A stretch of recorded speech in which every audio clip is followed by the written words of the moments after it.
A paz do Senhor Jesus, meus irmãos, minhas irmãs, nossos alunos amados, que o Pai Eterno nos abençoe neste dia.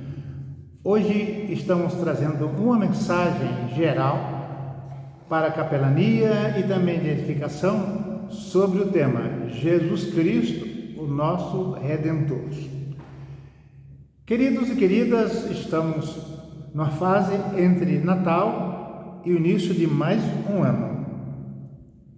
O Natal, que se lembra ou se comemora o nascimento do Senhor Jesus, é ofuscado pela cultura, pelos panetones, pelos cumprimentos, pelos papais noéis, pelas festividades, pela iluminação. Todas essas coisas têm um valor cultural. E de alguma maneira as pessoas se tornam mais quebrantadas, mais amáveis, as famílias se reúnem mais vezes. Isso tem um certo valor religioso. Mas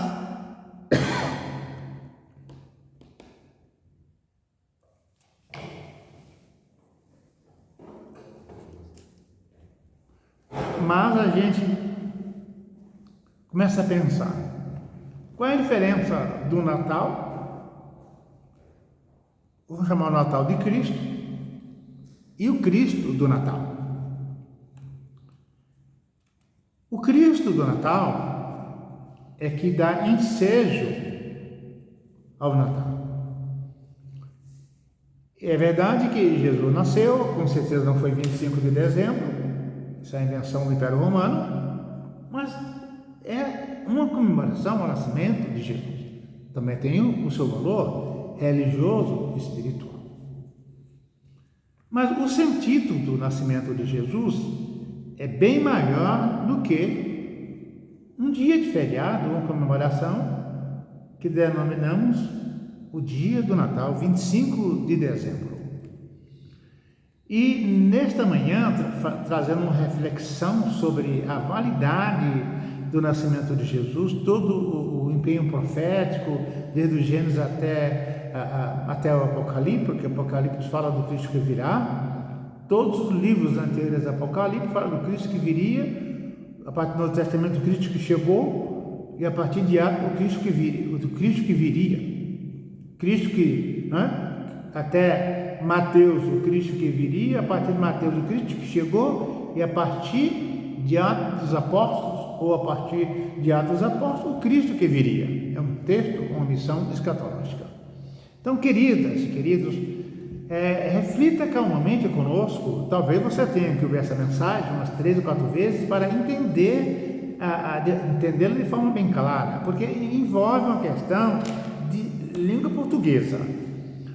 O texto sagrado de João 3,16 diz: Deus amou ao mundo de tal maneira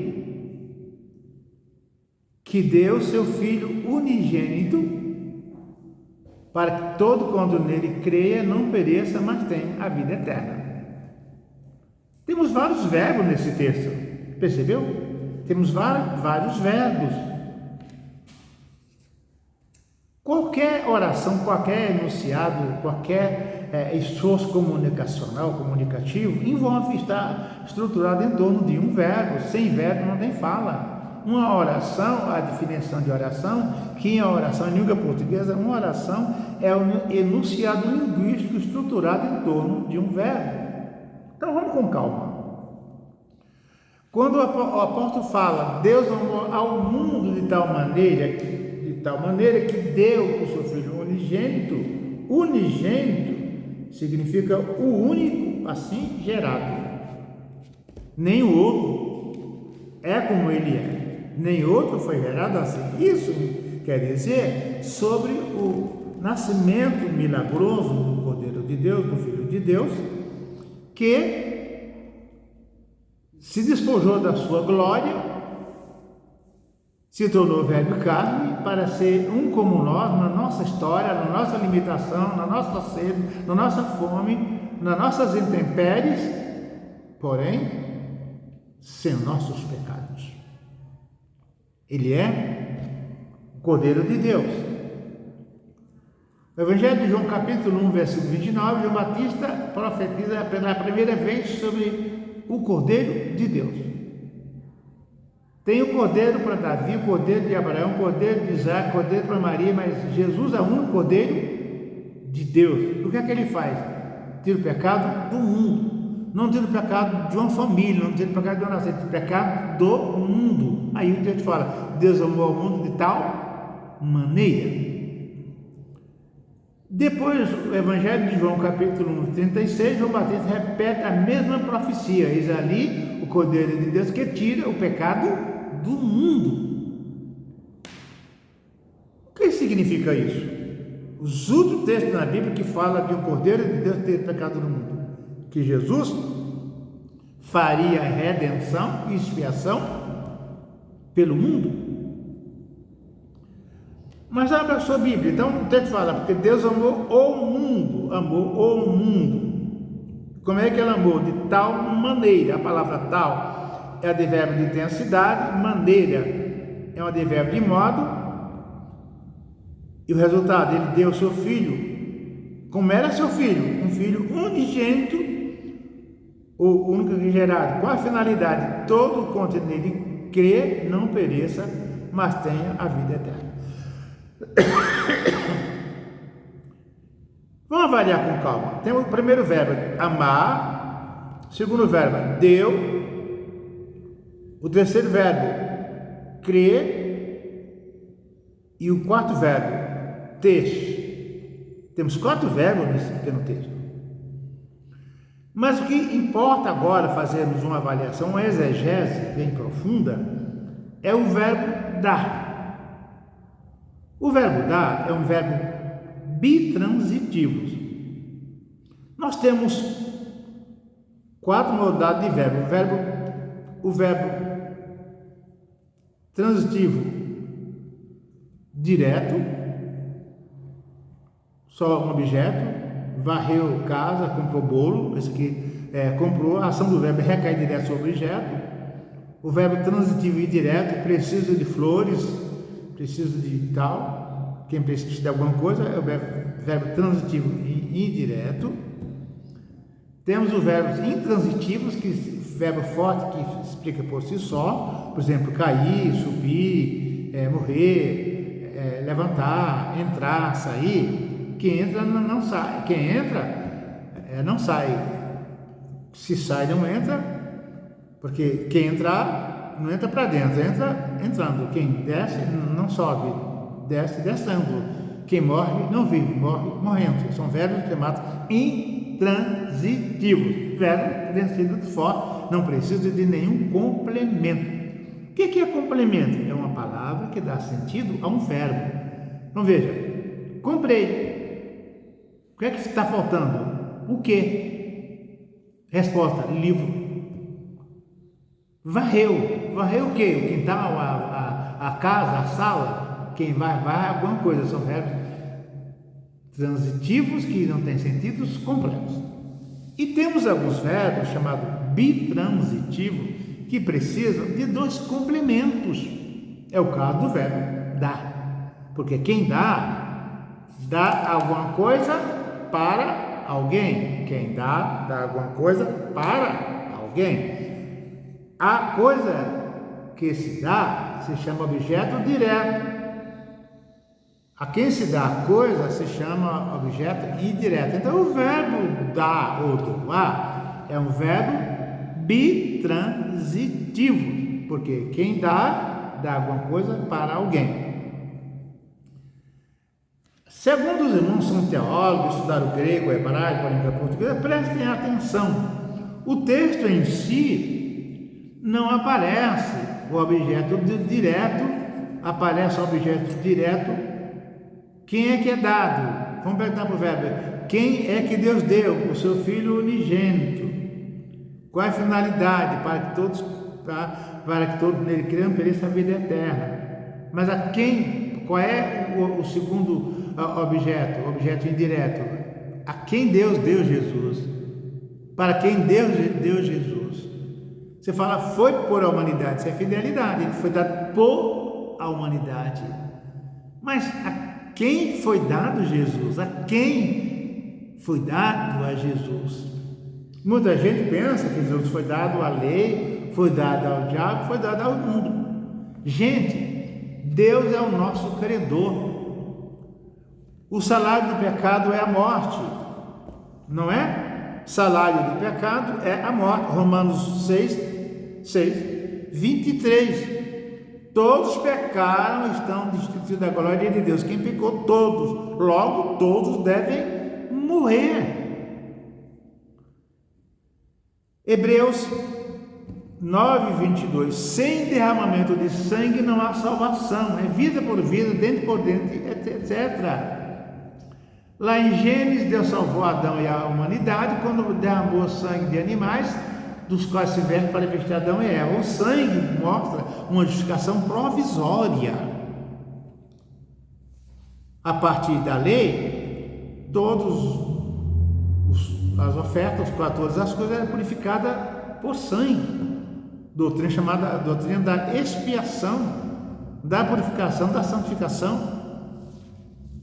Então, resumindo o nosso entendimento, vamos ver agora, você vai entender a quem é que Deus deu Jesus, quem é que tinha que receber a Jesus, quem era o nosso credor, a quem nós ofendemos, a quem nós devíamos satisfação. Vamos voltar para o texto. Deus amou ao mundo de tal maneira que deu seu Filho unigênito, para que todo quanto nele creia não pereça, mas tenha vida eterna. O tema da nossa prédica, dessa nossa reflexão, para todos os capelães, para todos os alunos, é Jesus Cristo, nosso Redentor. Você já entendeu o que é redenção? O que é redenção? Redimir. A palavra redenção vem de redimir.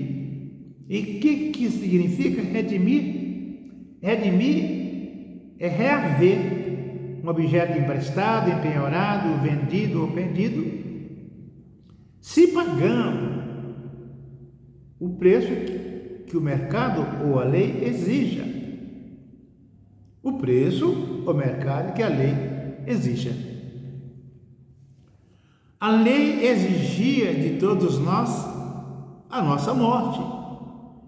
E como nós não tínhamos poder de processar nossa própria redenção, nossa própria liberdade, nenhum mérito poderia satisfazer a lei santa de Deus. Então, quando Jesus se doa na cruz, Ele é o nosso Redentor. Jesus é o preço exato de todas as cobranças que a lei fazia de cada um de nós, e nós não poderíamos pagar. Aí entra João Batista dizendo: o Cordeiro de Deus que tira. Como é que ele tira o pecado do mundo, o pecado do homem, o pecado do forçado da mulher? Como é que ele tira? Ele faz a compra. Ele dá a sua vida pela minha vida. Se chama redenção. Ele redimiu, ele pagou o preço da minha morte com a sua própria vida. É aí que ele é o Cordeiro de Deus que tira o pecado do mundo, o homem do pecado.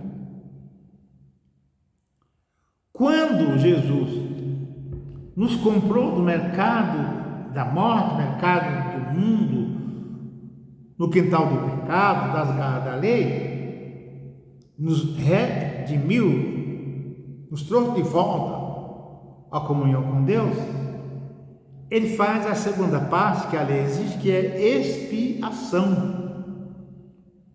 Qual é a diferença de redenção e expiação? A redenção é trazer de volta,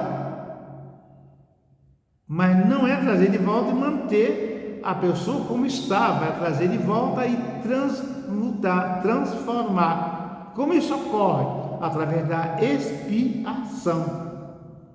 O que é expiação?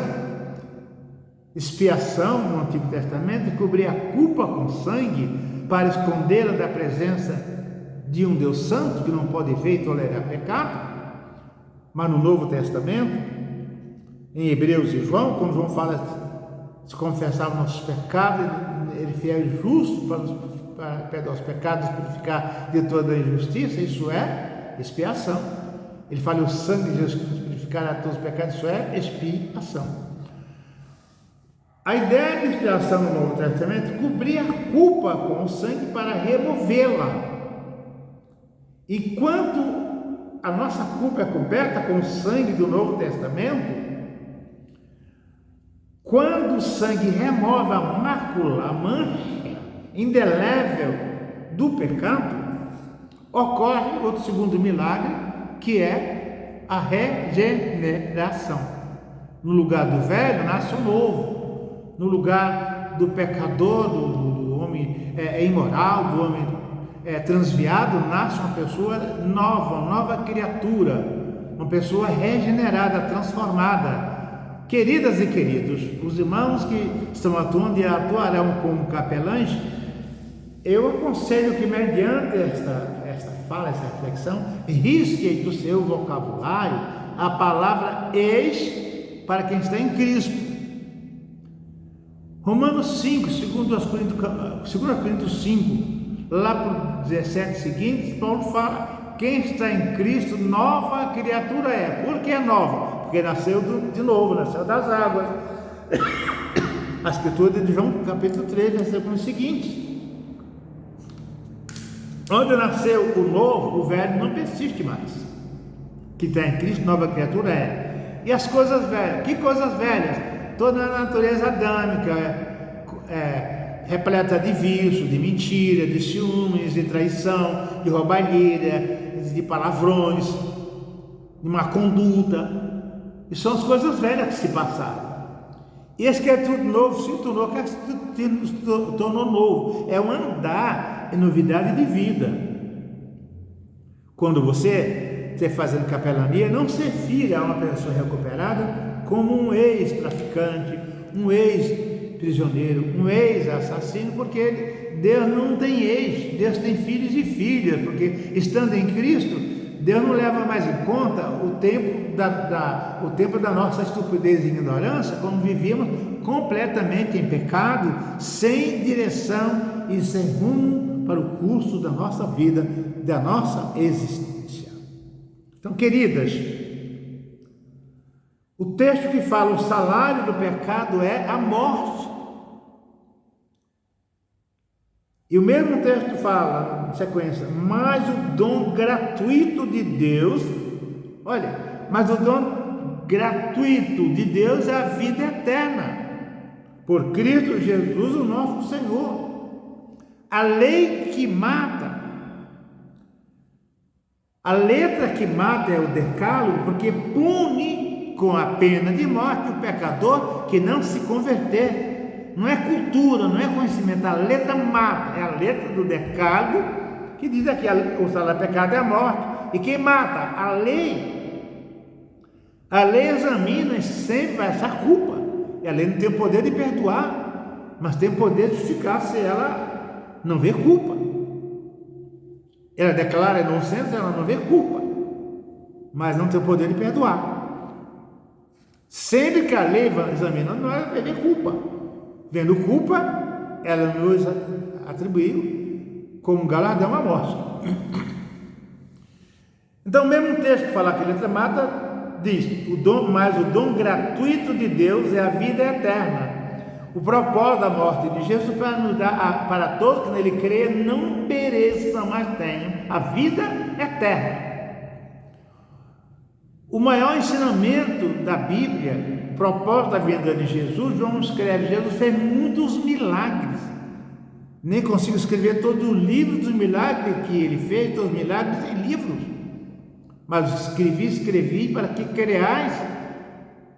Porque o maior pecado do homem do mundo é não crer, pois enquanto não crer, todos os seus pecados subsistirão. Mas crendo em Jesus Cristo, nosso saldo de pecado é zerado, desprocessa a expiação, eu sou resgatado do corpo do mundo do pecado, passo sucessivamente pelo processo da expiação. O sangue remove a mácula adâmica da minha consciência, da minha mente, do meu espírito, da minha existência.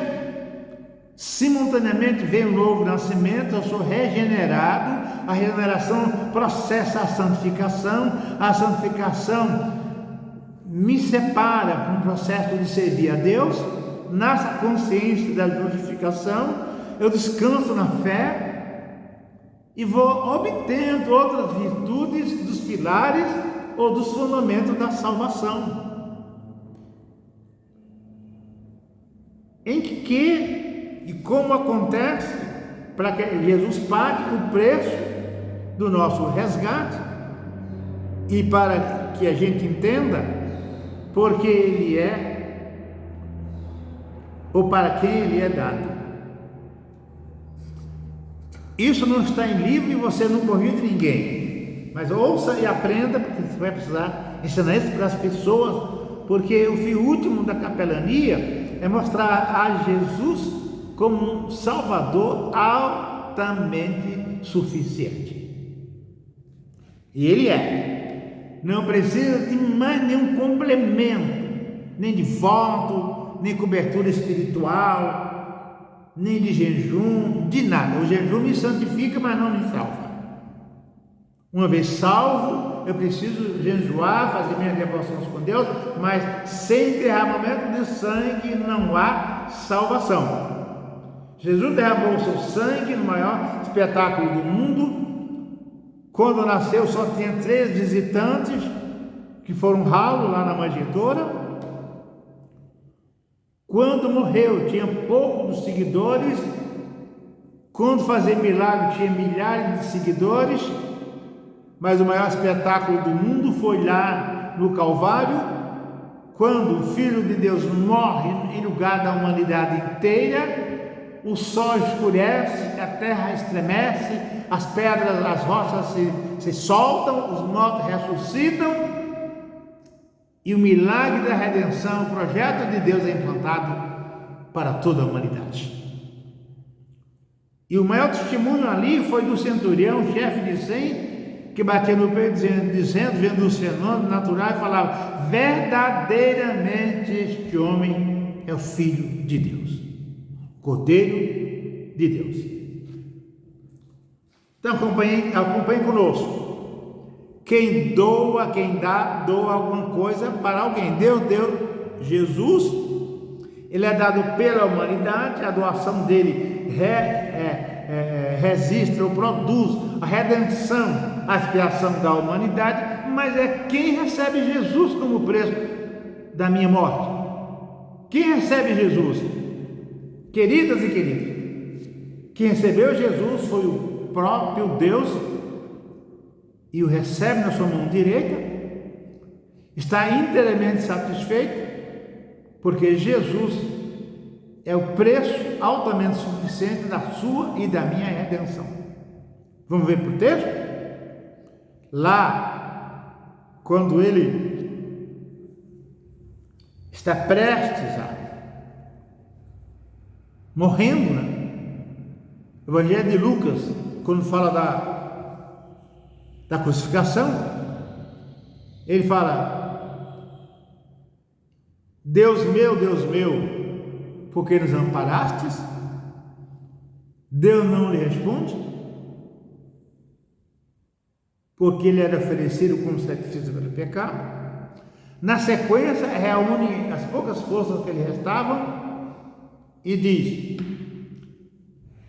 Deus meu, está tudo consumado. O que está consumado, irmãos?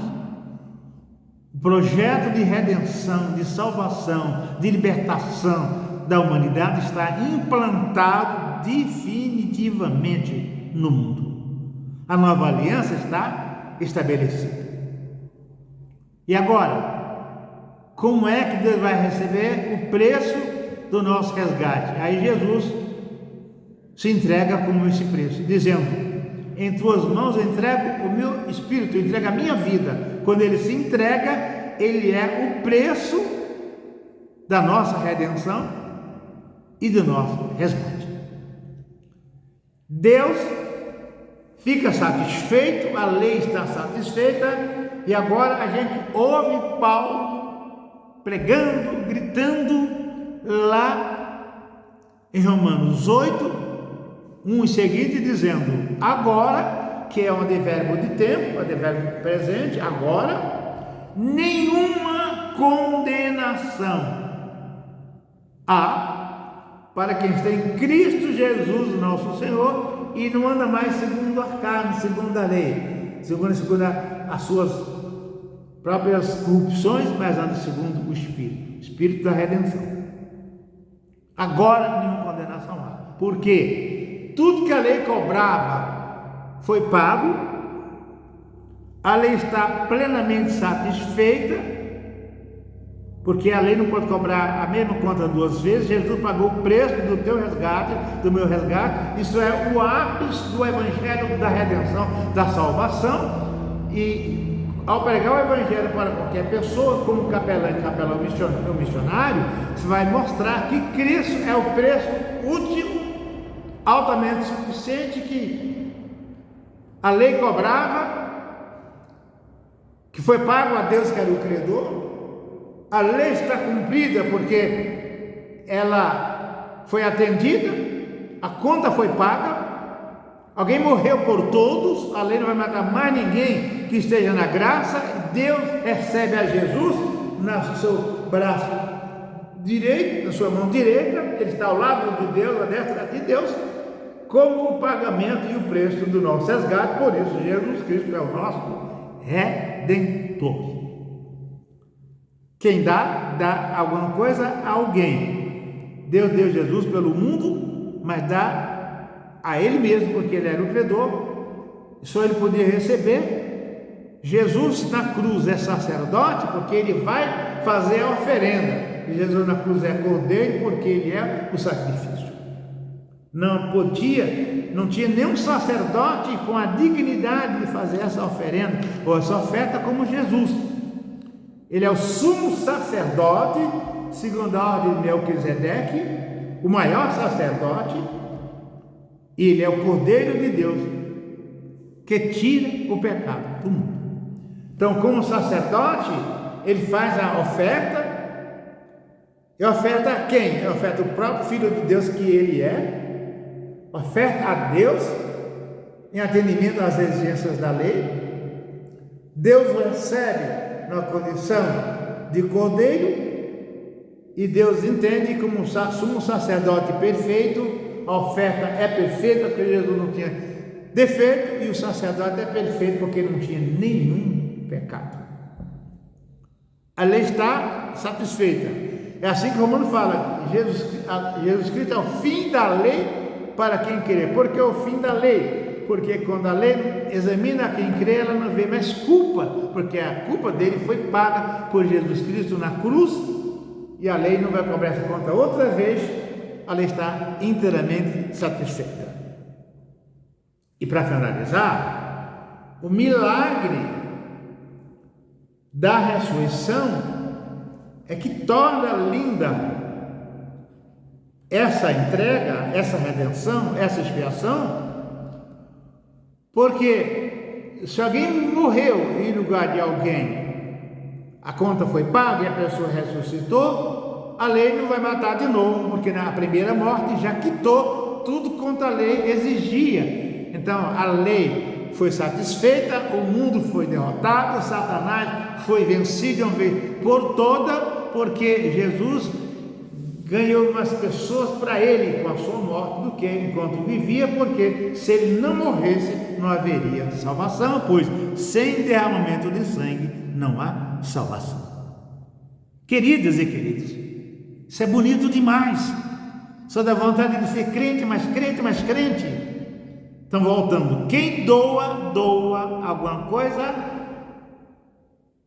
a coisa é Jesus, e doa para alguém.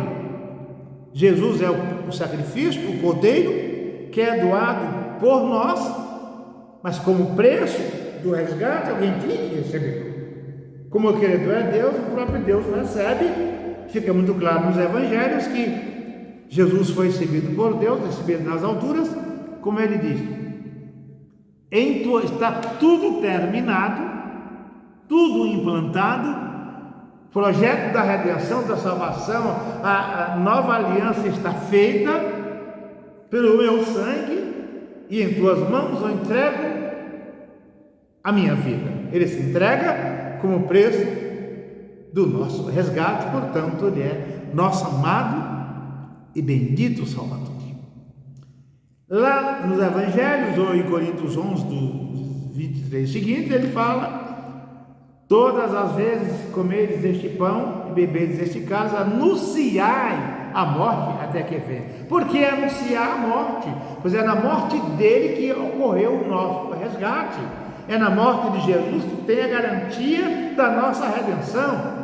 O sangue da aliança gerou a minha expiação, a culpa foi removida. Quando a culpa foi removida, eu nasci, despertei para as coisas espirituais, eu estou em Cristo, nova criatura. Esta é a plenitude da explanação da soteriologia, da doutrina bíblica da salvação. Em qualquer prédica, em qualquer apelo, a pessoa não entendendo, você vai explicar João 3,16, Deus amou o mundo de forma muito intensa, de forma imensurável, de forma sui generis, de forma inexplicável, que deu o seu Filho unigênito, com a finalidade, todos quanto crerem. Esse é o modo de missões mundiais. Para que alguém creia, eu tenho que pregar, porque como é que ouve se não há quem pregue? Como é que prega se não foram vocacionados? E quando foram vocacionados, se não foram preparados? E aqui entra a necessidade do curso, do estudo intensivo, da capelania geral, bibliologia, para que a gente tenha conteúdo, que a gente tenha embasamento para levar capelania para os presídios, para os hospitais, para as escolas, para os distritos policiais, para toda a sociedade, para a família. E fica patente, muito patente, que nós, capelãs e capelões, missionários, obreiros e obreiras em geral, precisamos de verdade estudar mais a Escritura Sagrada. Quem doa alguma coisa para alguém. Jesus foi doado por nós, mas Deus o recebe em glória, porque Ele é o exato pagamento da nossa salvação e daqueles que haverão de crer pelo nosso trabalho de capelania, que faremos intensamente no ano que se aproxima. Que o Espírito Santo nos inspire, nos ajude, nos motive para continuarmos. Esta reflexão é uma inspiração que tivemos, e se você não está matriculado, venha se matricular, não desista por nada, venha para a escola, há tempo de sua matrícula, as aulas estão gravadas, e vamos fazer a diferença do próximo ano. Você vai pregar para fazer atos fúnebres em cemitério, vai pregar no hospital, pregar em escola. Precisamos de milhões de pessoas. Orem a Jesus para que levante obreiros, pois grande é a seara e são poucos os trabalhadores, são poucos os ceifeiros para a seara da fé. Que o Espírito Santo nos ilumine com muita unção, muito desejo, muita fome de conhecimento de justiça, porque está escrito em Mateus 5, bem-aventurado que tem fome e sede de justiça, tornar justo, entender a palavra, porque eles serão fartos. Deus vai lhe ajudar no seu esforço de ler Bíblia, de estudar a palavra, de fazer o seu curso. Não desanime nunca, porque o Cristo do Natal é aquele que estará conosco até o final das nossas jornadas. E vamos cantar com o nosso mestre Paulo: combater o grande combate, terminar a nossa missão e guardar a fé. Shalom, irmãs, shalom, irmãos, alunos e alunas, fiquem com Deus, que o Espírito do Senhor nos ajude no próximo ano. jaca do senhor.